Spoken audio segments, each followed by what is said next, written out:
précieuses. 17h06, voici dans quelques secondes notre invité du jour.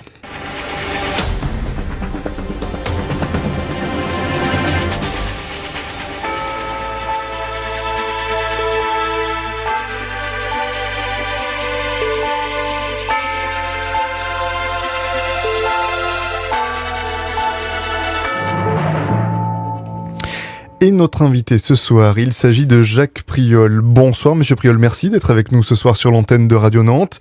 Vous êtes avec nous en studio pour nous parler d'un ouvrage, alors que je montre aux auditeurs qui nous suivent notamment sur notre site internet, le Big Data des territoires. Un ouvrage assez intéressant qui, en le lisant, m'a fait me poser pas mal de questions et ça tombe bien, je vous ai sous la main, vous allez pouvoir un petit peu m'éclairer. Juste peut-être pour commencer, une entrée en matière assez simple, mais pour nos auditeurs, nos auditrices qui ne visualisent pas encore qu'est-ce que c'est que le Big Data, parce que c'est un mot très générique dont on a forcément déjà entendu parler, mais la signification peut rester un petit peu floue. Comment vous définissez les Big Data ?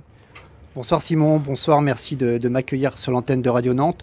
En quelques mots, le Big Data, on comprend tout de suite que Big c'est gros, Data c'est des données, ce sont des données massives, comme le traduisent nos amis québécois, des données massives. Et ce mot Big Data, il est très récent, il est apparu dans les dictionnaires en 2010. C'est la conjonction de plusieurs choses. C'est la conjonction du fait que l'on dispose aujourd'hui d'un volume de données dans tout un tas de domaines. On peut penser bien sûr aux géants du web, Google, Facebook, etc., mais dans tout un tas d'autres domaines, on y reviendra sans doute, de données extrêmement massives que nous sommes aujourd'hui capables de stocker, alors qu'il y a encore 5 ou 10 ans, nous n'étions pas capables de les stocker. Et nous sommes aussi capables de les analyser, notamment avec les fameux algorithmes dont on parle beaucoup aujourd'hui, avec des puissances de calcul. Et aujourd'hui, avec un ordinateur qui ressemble presque à l'ordinateur de monsieur, madame, tout le monde, on est capable de gérer des volumes de données absolument phénoménaux qui n'étaient pas accessibles jusqu'à présent. Et ces ordinateurs remplacent des anciennes salles de serveurs. Enfin bref, le Big Data, c'est la capacité pour des personnes, peut-être pas tout à fait toutes seules chez elles, mais pour des startups, des nouvelles entreprises, pour des grands groupes aussi, mais aussi pour des acteurs publics, une capacité à analyser des données très volumineuses, très vite, pour des résultats qui sont assez inédits, qui bouleversent notre manière d'analyser, de comprendre, de voir et parfois de prédire le monde et de prédire les comportements humains. Alors ce qui est intéressant, vous le dites, les big data ont pris leur envol avec l'internet des objets, qui est quelque chose qui est en train de véritablement exploser. Vous avez même un chiffre qui est assez important, en horizon de 2020, je retrouve pas la page exactement, mais c'est quoi, 50 milliards d'objets qui pourraient être connectés comme ça entre eux? C'est un véritable réseau parallèle qu'on est en train de mettre en place. Alors disons que c'est la deuxième génération du Big Data. La première génération, c'était la capacité de stocker toutes les données d'Internet. D'abord, toutes les données, y compris que les uns et les autres nous laissons, toutes les traces que nous laissons sur Internet, et puis tout ce que les uns et les autres mettent sur les sites. Et la deuxième génération, c'est effectivement l'IoT, les objets connectés. 50 milliards d'objets connectés en réseau d'ici quelques années. C'est effectivement le vice-président d'Apple qui présentait ce chiffre à Angers il y a quelques semaines en arrière. Alors, page 39, c'est certainement une anecdote qui m'a fait le plus sourire quand j'ai lu votre ouvrage. Je vous cite: l'accumulation des données sur les utilisateurs de ces services permettent l'anticipation de leurs actes de consommateurs à un degré qui dépasse parfois l'entendement. Et vous citez une anecdote qui peut, moi, me faire sourire, mais je pense que certains peut faire froid dans le dos, d'un père de famille qui se rend dans une célèbre chaîne américaine pour protester contre le fait que sa fille, qui est adolescente, reçoive au domicile familial une grande quantité de publicité pour des articles de puériculture. Il s'avère en fait qu'il apprend que sa fille est enceinte. Les algorithmes l'ont su avant lui. Avant lui et avant elle. Ouais, est-ce que c'est pas un petit peu inquiétant tout ça ? Alors, ce qui est absolument étonnant dans ce que nous sommes en train de voir, c'est qu'à force de collecter des données sur les uns les autres, et là c'est un petit peu la face noire du Big Data, ou en tout cas on peut le vivre comme tel si on n'en est pas conscient, parce qu'après tout, si on en est conscient, on peut aussi consentir à ce type d'usage de nos données. Mais aujourd'hui, les géants du web, et notamment ceux qui en font des usages commerciaux, que ce soit pour nous placer de la publicité ou pour nous vendre des produits. On pense pour la pub, par exemple, à Google et à ses différentes filiales, et puis on pense à Amazon, mais aussi d'autres, la Fnac en France et quelques autres utilisent ce type de procédé. Ils font du profilage. Ils recueillent un nombre de données absolument colossal sur ce que nous sommes, sur la manière dont nous achetons, sur la manière dont nous surfons sur Internet, le type d'informations que nous laissons de ci, de là, parfois à bon escient et en toute connaissance de cause, parfois un petit peu moins. Les cookies, qui ne sont pas des gâteaux, les cookies servent à collecter énormément de données également. Et le tout permet de faire du profilage, et à partir de ces profils, on va prédire la manière dont vous allez vous comporter. Alors ça a du bon et du moins bon. Ça a du bon quand ça nous permet d'accéder, par exemple, pour ceux qui utilisent des outils avec des algorithmes pour les goûts musicaux. Je ne vais pas citer là de nom de logiciels, d'outils, d'applications de musique, mais aujourd'hui, quelqu'un qui aime des musiques un peu pointues, des musiques un petit peu rares, grâce à ce type d'outils, peut se voir proposer des choses absolument incroyables sur le plan culturel qu'il n'aurait jamais découvert sans avoir été lui-même profilé et sans que ce type de données existe. Inversement, on a parfois le sentiment de se faire bombarder de publicité et de subir des choses qu'on n'a pas souhaitées, et quelque part, c'est un petit peu de notre faute parce qu'on a laissé énormément de données qui font qu'on va nous cibler et nous matraquer. Et quand je dis un petit peu de notre faute, c'est d'ailleurs parce que nous sommes tous, vous êtes, je suis, nous sommes tous responsables les uns les autres du plus grand mensonge qui existe sur Internet. Ce mensonge, c'est « j'ai lu les conditions générales d'utilisation ». Oui, le petit pavé que tout le monde passe pour aller vite, cliquer en bas en disant « oui, j'ai lu, j'accepte », et qui effectivement nous engage derrière. Alors il y a quand même de bons côtés, avant qu'on rentre vraiment sur le volet de plus de territoire, et tout comme j'ai cité le premier exemple dont je trouvais qu'il pouvait être parfois un petit peu inquiétant, il y a un certain que je trouve effectivement qui sont vraiment utiles, notamment quand vous expliquez que Waze, grâce à ses utilisateurs, bien très souvent, arrive à avoir en gros un signalement d'accident 4 minutes 30 avant les premiers appels au secours, que ce soit police, pompiers. On voit que cette information, en fait, via tout ce schéma, arrive à se dégager beaucoup plus vite qu'à travers l'humain, en fond.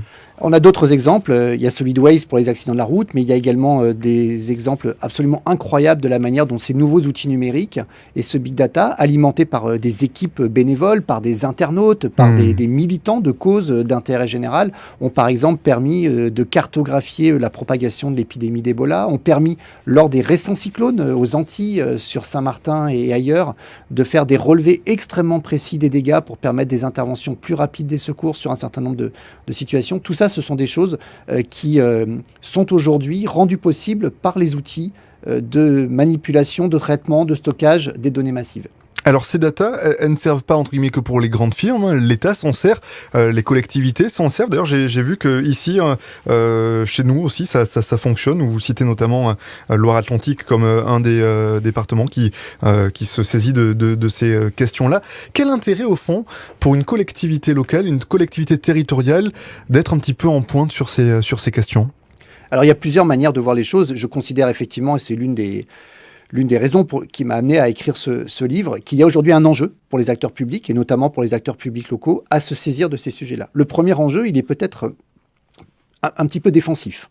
Il est qu'aujourd'hui, les données que l'on va appeler des données d'intérêt général, il y a une loi en France qui définit ce qu'est une donnée d'intérêt général, qui est une donnée qui va être utile pour répondre à des besoins sociaux, pour répondre à des besoins d'aménagement du territoire, des besoins de préservation de l'environnement ou des besoins de maîtrise de nos consommations d'énergie, par exemple. Ces données, aujourd'hui, elles sont massivement collectées par des grands groupes privés qui ont le droit de le faire, c'est pas la question, mais qui le font à des fins qui sont les leurs, qui sont de pouvoir en tirer un bénéfice à un moment ou à un autre.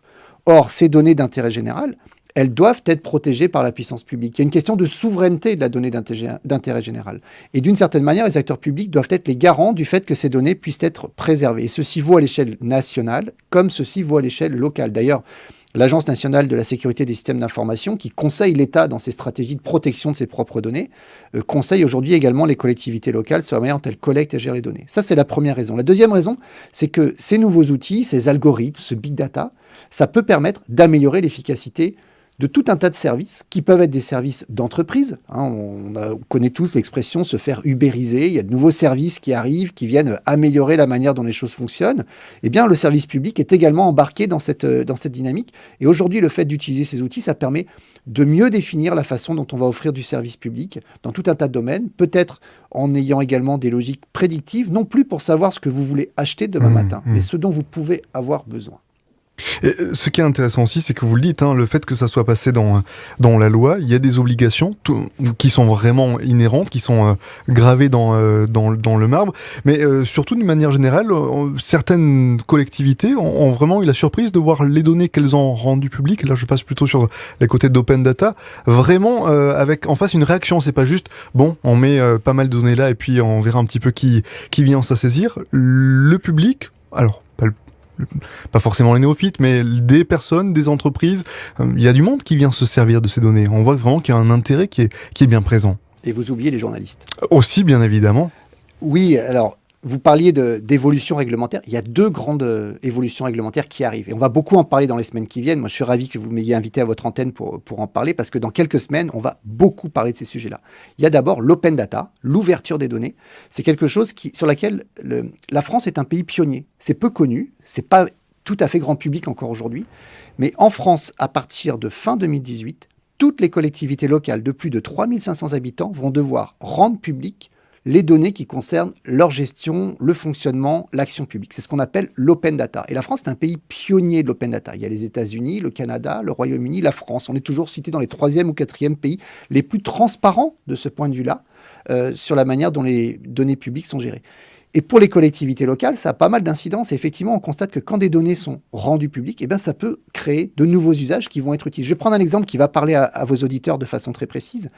Les premières applications qui permettaient de suivre les trajets des bus ou les trajets des métros ont été créés le plus souvent par des startups qui se sont saisies de l'ouverture des données des réseaux de transport public. Aujourd'hui, on a l'habitude d'avoir des applications qui nous disent « votre bus va arriver dans 3 minutes, attention, il y a un incident à tel endroit, etc. » C'est des montages complexes qui se font à partir de données qui sont libérées, des données qui sont rendues publiques. Alors maintenant, certains acteurs publics construisent eux-mêmes leurs outils, mais au départ, ce sont souvent des startups, des initiatives locales à partir de données ouvertes.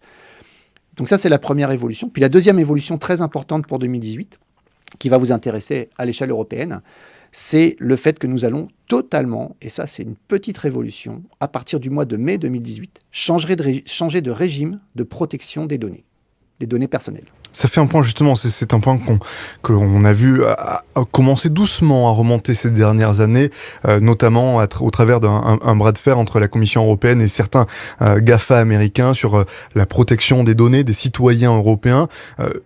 On le comprend à travers le discours que vous nous tenez, c'est quelque chose qui a son importance, qui est plutôt sensible. Justement, comment l'Europe, pour vous, aujourd'hui, peut lutter efficacement afin de s'assurer que, eh bien oui, les données de ses citoyens ne soient pas usées à de mauvaises fins, ou entre guillemets, qu'ils restent au bon endroit? Alors, je ne vais pas vous dire mon opinion sur comment l'Europe peut lutter, je vais vous dire comment l'Europe va lutter, de façon très concrète, parce que en France, nous connaissons tous, on ne sait pas nécessairement comment ça marche, d'ailleurs c'est un peu compliqué, on connaît tous la loi informatique et liberté. Les Français savent que quand il y a un problème avec des données personnelles qui ont été utilisées de manière un peu bizarre, on dit on va saisir la CNIL. Eh bien la loi informatique et liberté, elle date de 1978, on s'apprêtait à fêter ses 40 ans, eh bien on ne va pas fêter ses 40 ans parce qu'elle va disparaître et laisser la place à, alors le nom est un petit peu compliqué, un règlement général de protection des données personnelles, qui est un règlement européen. Et ça mérite qu'on s'y arrête quelques minutes. La législation française, qui était très protectrice des données personnelles, va être remplacée par un règlement européen. Et là, tout de suite, quand on dit ça, on se dit « Oula, attention !» Règlement européen, ça veut dire on a dû trouver un compromis avec les autres. C'est probablement le plus petit dénominateur commun qui a été retenu. Ou alors, formule magique, quand on parle de règlement européen, ça va être un nivellement par le bas. Et on se dit « Attention, les données vont être lâchées dans la nature au bénéfice des entreprises ou que sais-je ». Eh bien, pas du tout. Le règlement européen de la protection des données qui va rentrer en vigueur dans les 28 pays à partir du mois de mai l'année prochaine est un alignement par le haut. Ce règlement va protéger les données des Européens des 28 pays au plus haut standard de protection qui existe en Europe, c'est-à-dire le standard français et le standard allemand.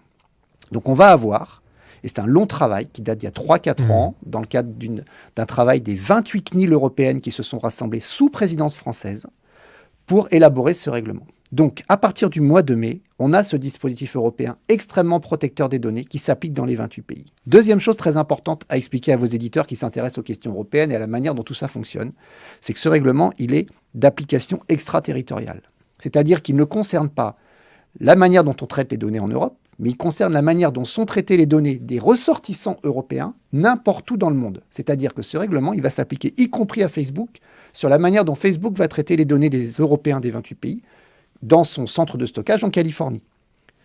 Et à partir de là, on a quelque chose de relativement puissant, d'assez simple pour les utilisateurs. On va leur demander beaucoup plus leur consentement sur un certain nombre de choses. On va leur demander leur accord pour collecter leurs données, ça on le faisait déjà avec Informatique et Liberté, mais on leur demandera aussi leur accord pour croiser ces données avec d'autres. Et on va revenir à notre histoire de profilage de tout à l'heure. C'est pas parce que je donne mes données à Facebook pour qu'elles soient publiées sur mon compte Facebook que je suis d'accord pour que ces données soient croisées avec mes données commerciales, d'ailleurs, etc. Et aujourd'hui, c'est ce qui est en train de se passer avec les outils du big data par des enseignes commerciales. Donc on va renforcer le contrôle des citoyens sur leurs propres données. Deuxièmement, on va renforcer un truc qui est très important, qui est le droit à l'oubli.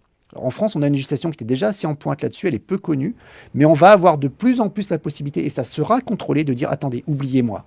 Voilà, vous effacez mes données, y compris le droit au déréférencement.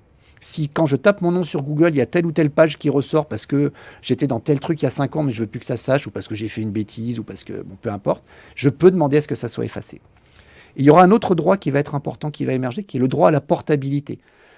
Je suis client chez un opérateur de téléphonie, je change d'opérateur de téléphonie. Hier, j'avais la portabilité du numéro. Je pouvais aller voir le nouveau en lui disant je veux garder mon ancien numéro. Et bien maintenant, on va pouvoir lui dire je garde mon ancien numéro, puis en plus, vous récupérez mes données chez l'autre. Voilà. Ça, c'est une vraie évolution pour le coup qui va se voir concrètement. Qui devrait se voir concrètement. Justement, Jacques Priol, vu que la France fait partie aujourd'hui des standards vraiment hauts, entre guillemets, sur ces questions-là, est-ce que cette nouvelle réglementation européenne, pour les citoyens français qui sont devant leur écran, est-ce qu'ils vont faire la différence, hormis là sur l'exemple que vous venez de citer, est-ce qu'il y a des cas sur lesquels on va vraiment voir l'écart se marquer, ou est-ce qu'au contraire, pour nous, on est déjà avec un bon niveau de protection, l'un dans l'autre, ça va être relativement transparent? Alors, il va falloir de nombreux mois pour mesurer l'impact sur les usages. Aujourd'hui, ça a déjà commencé. Beaucoup d'opérateurs et tous ceux qui utilisent des applications diverses et variées, notamment des géants du web, que ce soit sur leur ordinateur ou sur leur smartphone, voient des mises à jour de conditions générales en ce moment. Il y en a plein qui tombent. Quand on lit entre les lignes, on voit bien que c'est pour se mettre en conformité avec le règlement européen. On aura de plus en plus de sollicitations si les uns et les autres respectent le cadre de ce règlement de consentement. Vous m'avez donné votre accord pour que j'utilise vos données. Est-ce que maintenant, vous me donnez votre accord pour que j'en fasse tel usage ou pour faire tel autre? Donc j'espère, je pense que ça a été conçu comme tel, que ça sera le cas. Ce qui est très important à savoir, c'est qu'on va se dire, OK, les CNIL, c'est des autorités administratives, même si elles s'y mettent à 28, face à Google ou Facebook, elles ne font pas le poids. Il y a une chose très importante dans ce règlement, c'est que les sanctions possibles en cas de non-respect, en cas de violation de la vie privée, en cas de violation de la protection des données personnelles, vont être colossales. 4% du chiffre d'affaires mondial ou 20 millions d'euros d'amende, sachant qu'on retiendra à chaque fois le chiffre le plus élevé des deux. C'est quelque chose qui va changer complètement la donne. Aujourd'hui, Facebook, Google et d'autres sont très régulièrement sanctionnés par des CNIL de différents pays européens. L'Espagne, il y a quelques semaines, concernant Facebook. L'Union européenne aussi, en tant que telle, sûr, tout à fait. Il y a peu de temps. Mais dans les prochains mois, nous allons voir tomber des sanctions absolument colossales qui vont obliger à traiter de façon différente les données des Européens. Et d'une certaine manière, on va voir un nouveau modèle de gestion des données qui va émerger sur le territoire des 28, qui sera très différent de ce qui se passera ailleurs dans le monde. Affaire à suivre donc dans les prochains mois. Juste pour terminer, Jacques Priol, dernière question. Ce petit ouvrage, le Big Data des territoires, comment vous êtes venu à le rédiger ? Avec un ordinateur. Oui, ça je me doute bien. J'ai un parcours personnel qui fait que j'ai beaucoup travaillé dans des collectivités locales, que j'ai passé beaucoup de temps à conseiller des dirigeants, à organiser moi-même un certain nombre d'activités publiques dans des collectivités à des échelles régionales, départementales ou municipales. Et j'ai souvent constaté que les données les plus importantes n'étaient pas détenues par les autorités publiques, mais étaient détenues soit par des acteurs privés, qui font valoir leurs intérêts. Ils ont bien raison, c'est légitime, mais ça ne suffit pas pour prendre des bonnes décisions d'intérêt général. Soit que ces données étaient aujourd'hui stockées ailleurs, dans des endroits diffus, mais qu'on ne s'était pas doté des outils suffisants pour prendre les décisions avec le maximum de sécurité, le maximum de garantie sur leur efficience. Merci beaucoup en tout cas Jacques Priol d'être venu en studio ce soir nous expliquer un petit peu tout ça. Je rappelle le titre de votre ouvrage, le Big Data des territoires. C'est aux éditions FIP. Je vous le recommande fortement si vous souhaitez un petit peu comprendre cette thématique des Big Data et puis voir un petit peu comment de manière concrète ça peut rentrer tranquillement dans votre vie. Pas forcément dans votre vie personnelle, mais dans votre vie autour de vous au quotidien. Un grand merci d'être venu ce soir en studio. Merci Simon. 17h tout juste passé de 24 minutes. Dans les prochaines secondes, vous allez retrouver une petite pause musicale avec Où va le monde, la femme. Ce sera suivi des prévisions météorologiques en compagnie de Linda Grothold. Et nous terminerons avec le journal des États membres. Il sera signé par Verity Crane. À tout de suite. On n'est pas sorti de l'Europe jusqu'à 19h avec Simon Marty.